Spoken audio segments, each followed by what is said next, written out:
వందే మాతరం గేయాన్ని ఒక కమ్యూనిటీని సాటిస్ఫై చేయడానికి కుదించాల్సి వచ్చిందా? దీని గురించి పార్లమెంట్లో చాలా హాట్ డిబేట్ నడుస్తుంది. దీని డీటెయిల్స్ ఏంటో తెలుసుకుందాం. సో మన ప్రైమ్ మినిస్టర్ మోడీ గారు మాట్లాడుతూ ఏమన్నారంటే, ఒరిజినల్గా వందే మాతరం చాలా పెద్దది, అంటే 8 చరణాలు ఉండేది.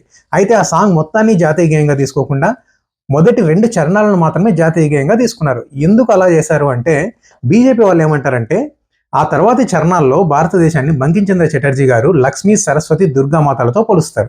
అంటే హిందూ దేవతలతో పోల్చడం వల్ల ఇతర కమ్యూనిటీలు ఇష్టపడవు కాబట్టి ఆ కారణంతో కేవలం మొదటి 2 చరణాలకు మాత్రమే జాతీయ గేయాన్ని పరిమితం చేయాల్సి వచ్చింది. అంటే స్వాతంత్రం ముందు నుంచి కూడా కాంగ్రెస్ పార్టీ అపీస్మెంట్ పాలిటిక్స్ చేస్తూ ఉంది అనేది బీజేపీ వాళ్ళ ప్రధాన ఆరోపణ.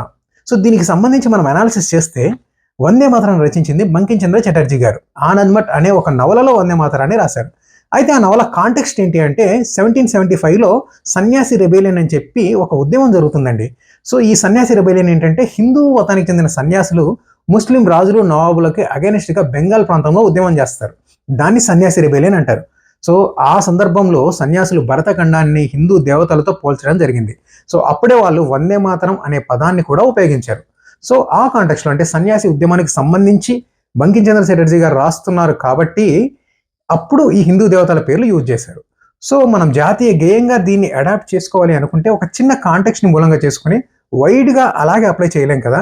కాబట్టి ఆ సమయంలో రవీంద్రనాథ్ ఠాగూర్ గారి సలహా మేరకు, మన ఇండియా ఒక డైవర్స్ కంట్రీ కాబట్టి ఎన్నో కమ్యూనిటీలు కలిసి ఉండే పరిస్థితి ఉండాలి కాబట్టి అందరి సలహాలు, సూచనలు తీసుకొని కేవలం మొదటి 2 చరణాలను మాత్రమే జాతీయ గేయంగా తీసుకున్నారండి. సో ఇది అసలు కథ. సో దీనిపైన మీ ఒపీనియన్స్ కామెంట్ చేయండి. Thank you so much.